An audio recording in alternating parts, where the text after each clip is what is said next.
So we've just lost our sign language interpreter.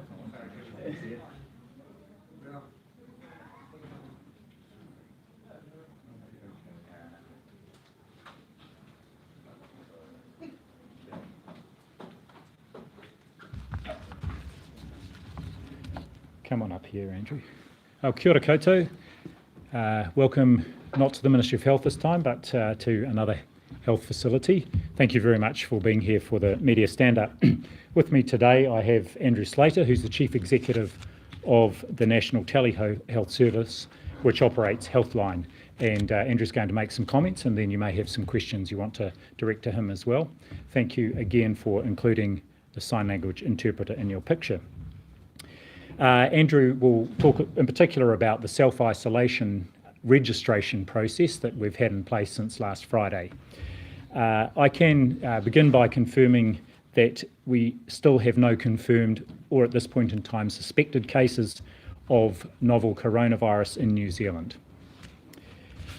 You may be aware, and we've covered this in previous media stand-ups, that we now have 3 laboratories in New Zealand that are able to test 7 days a week, 24 hours a day, and those are in addition to ESR in Wellington. We have the Auckland Laboratory, Auckland Hospital Laboratory, and the Canterbury Health Labs in Christchurch. So we have plenty of testing capacity, and so far upwards of over 50 tests have been done that have come back negative, and there are a number of tests at the moment that are outstanding, and we're waiting for those results.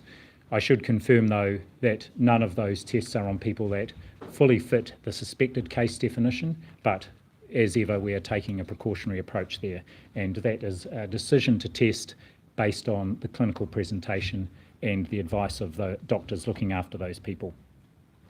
You may have read that overnight the World Health Organization determined a new name for novel coronavirus. It's called COVID-19. Easy to say, and there's some rationale for why they've gone with that name, and from now on we'll be aiming to use that term when we're describing it. And the WHO Director General, in announcing this, also made a couple of other key comments that I'd just like to emphasise. First of all, he asked countries to be, and I quote, as aggressive as possible in fighting coronavirus. And he also said that he was very clear that the coronavirus, COVID-19, is a very grave threat. So again, I think that emphasises the approach that we are taking, which is a very strong approach, a lot of planning, very precautionary approach around the border measures is appropriate, given that, as the WHO Director General has said, this does present a very grave threat. Now, those comments were made by Director General Tedros at the WHO during a meeting that's currently underway in Geneva around innovation and research, specifically to look into what are the key research questions and how might we answer those around COVID-19. And New Zealand is represented at that meeting by Professor Sonny Collings, who's the Chief Executive of our Health Research Council. So we will be directly involved in the discussions there and in participating in, where appropriate, any research that might arise. Tomorrow, our Technical Advisory Group is holding its meeting again to look at any newly emergent evidence. And my final comment before handing over to Andrew is just around the register that Healthline have stepped up to run. It's been operating since last Friday on the dedicated 0800 number. It's been great to see the strong support from people in self-isolation who are registering there, and that gives us an opportunity to provide them with up-to-date information and, of course, to know just where these people are, and that helps our overall planning and response. So my pleasure now to hand over to Andrew, who is the Chief Executive of the National Telehealth Service. Andrew. Kia ora koutou, and thank you. Ashley, as Dr. Bloomfield pointed out, the register has been running since Friday and already numbers are strong, and today we're seeing similar levels of registration as we saw coming through yesterday. Up to midnight last night, 1,897 people have registered as being in self-isolation, and yesterday alone we saw 437. On 11 of February, so that was yesterday, our total call numbers were about 51% higher than on the same day last year. And of the people calling related to coronavirus who did disclose some information, 44 of those callers were experiencing cold or flu-like symptoms. But what I can say is Healthline has not referred anybody or spoken to anybody that meets the clinical criteria to be tested by the Ministry of Health. 88% of the people that spoke to us yesterday received self-care information or advice relating to coronavirus. Many people that were calling us yesterday were wanting advice about schooling and universities, especially as students return from summer breaks to tertiary institutions. And a number of people wanted to know information about how to manage travel plans and travel information. It remains very important for those people who are intending or plan to go into self-isolation to register with our service, and it helps us and the Ministry to support New Zealanders' overall response to coronavirus. But most importantly, it means that those people will have access to regular checks on their welfare and wellbeing. From today, the Healthline team will start to make contact with people who have come into New Zealand either from or through China since the 2nd of February and who aren't among those that have self-registered as being in self-isolation so far. And we will be asking them to self-isolate. And I think that ensuring anyone that has concerns or needs support, the top priority is for us to be answer those calls and inquiries when people call us on that dedicated number. We know that there's been a lot of talk about the uptake of the register, and I think it's important to reiterate that this is a new initiative which has been resourced by additional capacity within the National Telehealth Service. And I'm really pleased with the level of uptake that we're seeing, and I know that as we start this proactive follow-up, we'll be able to get more people onto the register. So yeah, happy to take questions for either of us. Questions? Would you like to talk at all about concerns that people who have come from China are not even using this service or are not registering themselves at all or are not even aware of the service? I mean, you know. Well, I would be very surprised if people aren't aware. We've been very clear in the communication about this. It's been regular and through a range of channels. And for people who haven't either taken up the opportunity or had the opportunity yet to self-register, that's exactly why we are now using the data collected at the border since the 3rd of February to proactively contact those people and get them on that register. Quite a jump in numbers, which like 2 days ago it was still sitting around 400 registered as self-isolated. Why do you think suddenly there's been a huge spike in numbers? Look, I think we've made sure that we're getting information to people about the process as they arrive in the country, and secondly, yourselves helping us get that message out there to the community. So if we're saying roughly 4,000 people have not registered, how long do you think it will take to be able to get through those and make sure they're all contacted? So we're starting contacting those people today, and we anticipate we should be able to work through that list within the next 48 hours. And what happens if you ask them to self-isolate and they say no? Mm-hmm. So, as you're all aware, there are powers under the Health Act to require people to self-isolate. If people are not taking the opportunity and the advice and the expectation, they will self-isolate. And let me be clear, and I've said this before, our experience is people understand the importance of that. But if they're not, then we would be asking who those people were from Healthline and following them up and seeing if we needed to take any further action. Has the Ministry of Health had to essentially force anyone to self-isolate so far? No, we haven't. And I think the extent of the response of people voluntarily self-isolating and registering is encouraging and demonstrates that in these situations, our strong experiences, people see the importance of it and are quite happy to do that. Well, they may not be happy. Self-isolating yourself for 14 days is no small ask, and we accept that. And that's one of the key reasons we wanted Healthline to be in touch with people to make sure that they are able to access food, that they've got the support they need. Are you monitoring those people who are in self-isolation? Not at all.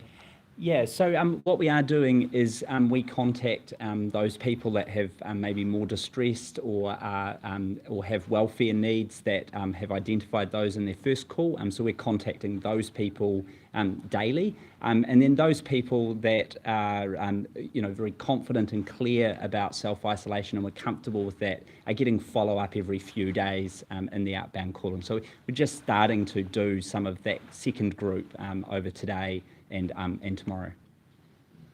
I'm just wanting to check in on the whanapotoa people up there. What's the latest on that? And I understand there was a possible talk of repatriation.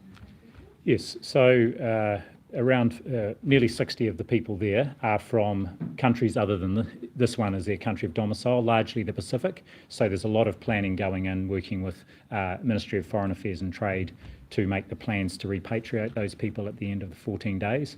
And of course, for those who are New Zealanders, to get them back home. And you can imagine they're looking forward to that.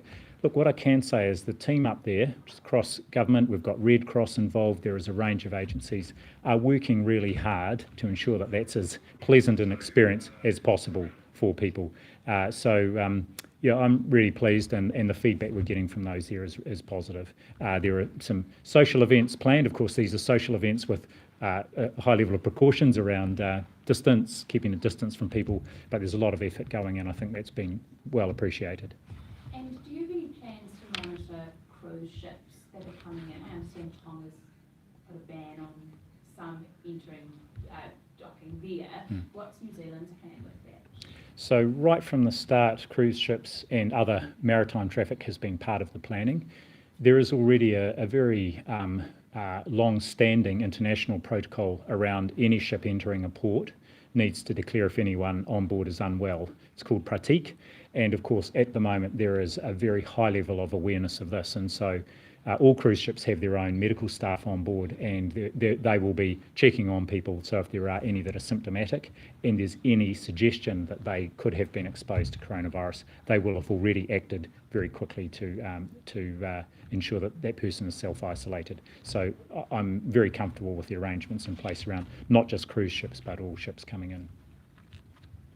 Just going back to the people in self-isolation, you said you're only checking in every other day on the people who are confident with what self-isolation was. I mean, how are you actually monitoring that these people are following, not just kind of leading you up the garden path with what they're saying, what they're doing, you know? Are you just trusting what these people are telling you, or? Yeah, I mean, this is a high trust arrangement. And again, it's not unusual. The registering and regular connection with people is not about policing their self-isolation. It's checking on their welfare and well-being. There's very good information on our website around the practicalities of self-isolation. These people are not confined to their bedrooms. You know, there's just good advice about how they can, as much as possible, get about their daily lives while protecting themselves and their families and the wider community. Andrew, did you want to supplement that? Yeah, look, I think one of the things that I would say after talking to my team is that people are taking this responsibility very seriously and have understood what it means and making sure that they follow those guidelines on the Ministry of Health website. So I've been quite encouraged by what we're hearing from people, and there's certainly good processes to make sure that people are aware of what it means at the border as well. So certainly to date, we've seen a high level of commitment to following those guidelines. Do you think concern then, you know, that other people might have of the people who have come back in from China, say that these people aren't following protocol is legitimate, or? You know? Yeah, look, what we've had a number of people call us to talk about those concerns, and so I think if people have concerns in the community about people that should be self-isolating, they should, in the first instance, have a polite conversation about that with them. But if not, certainly give us a call, and we can help you determine whether the person should be in self-isolation and provide some further guidance based on that information as well. Are you getting many calls like that at the moment, or look, reporting other people, I mean? So we've had some people contact us with that, and more often than not, it's been perhaps a misunderstanding of the guidelines or a misunderstanding of the dates and things in the first instance. Perhaps one more question, if there's anything. Healthline, how many staff do you have working currently phoning people up? So that number's changing hourly based on demand and based on our lists of people to call back. So within the National Telehealth Service, we have over 450 staff that we're able to flex up and things. We're also reaching into some of our partner organisations to bring in some additional capacity, particularly those that speak Mandarin, to be able to connect with people. Can I also just quickly ask for an update on the 11 New Zealanders on the Diamond Princess which has not been taken into quarantine? I mean, are they still on the ship? Have they been diagnosed with coronavirus as far as the ministry is? So the information I have is what I have read in the media, which you'll be aware of as well. But you will be aware there was a large increase in the number of people with confirmed novel coronavirus infection that came through overnight. The latest information we have is that there are only the 2 New Zealanders who have tested positive. They're being cared for in a hospital facility. The others are undergoing the same on-board isolation procedures that all passengers are, and my understanding is that the Japanese authorities are requiring everybody to see the 14-day period out. So thank you very much. Again, appreciate you attending, and thanks for your ongoing support. Thank you.